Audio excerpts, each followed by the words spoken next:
Hey creative friends, welcome to my channel, and today we're going to do a little thing that I kind of decided I needed to do when I realized the way I'm using certain spices. And what I mean by that is oftentimes when I go to cook something like hamburger, if I'm making hamburgers, or maybe some grilled chicken breasts, or just chicken breasts that I'm baking in the oven, whatever, I have the same type of spice that I use all the time, whether it's in a skillet or on a baking dish or whatever.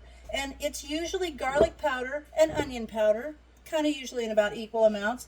And I use a seasoned salt. I want to cut back on salt, so I've started using the Mrs. Dash kind of the herb blend.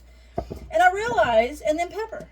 And I realize I pull these things out all the time, and I use kind of the same amounts. I usually visually do it, and it's usually about the same amounts of each of these, and about a half of that amount of each of these, and then pepper.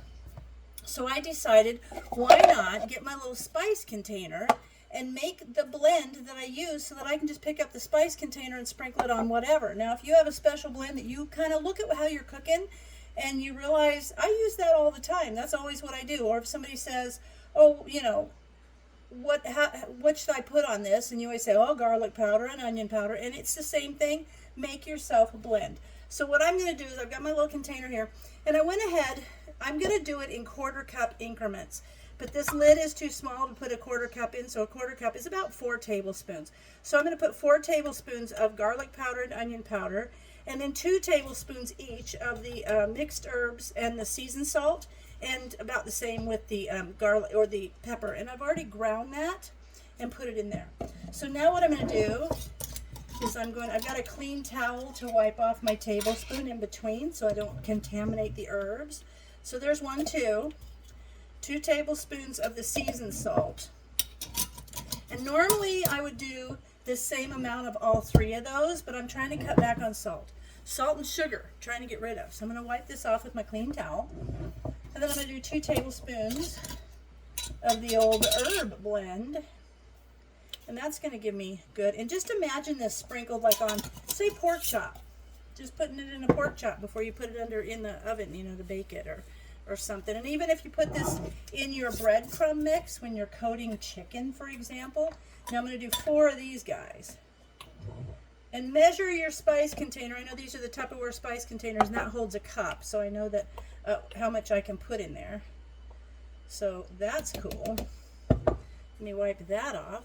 I love having just a handy thing. I actually do have in this old thing.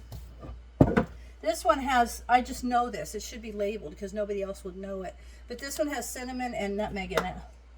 I use that when I put it on oatmeal or everything. If I do sliced bananas, I will shake that on it because it's just so good.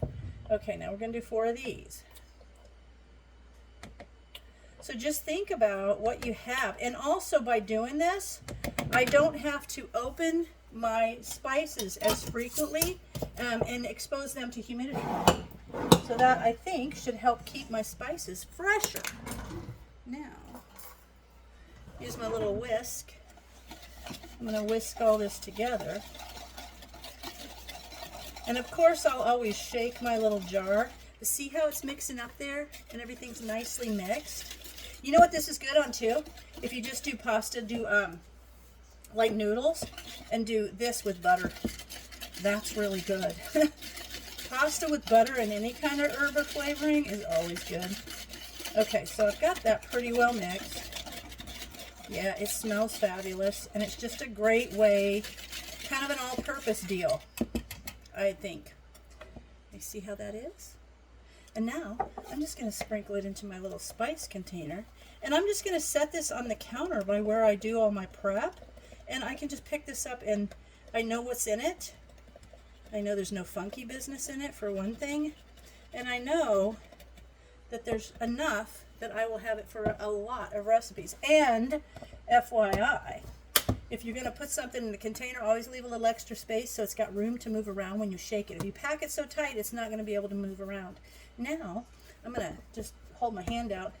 Look at how nice that is to sprinkle on any kind of meat or something that I'm going to. Vegetables, a little butter and vegetables. That's phenomenal. Okay, So now I'm going to label it, and I don't know what I should call it. Maybe I'll just put a little label on there that says used for everything. That would probably be what I would consider this. Mashed potatoes, put it in mashed potatoes. It's just the use for everything spice. So I hope you guys check this out. Look at what you're cooking with. Look at the redundancy in some of the things that you put on the foods that you're cooking and combine them. Keep the things from getting exposed to too much air and have things handy. So I hope you guys enjoyed it. And as always, thanks for watching, and I'll see you in my next video.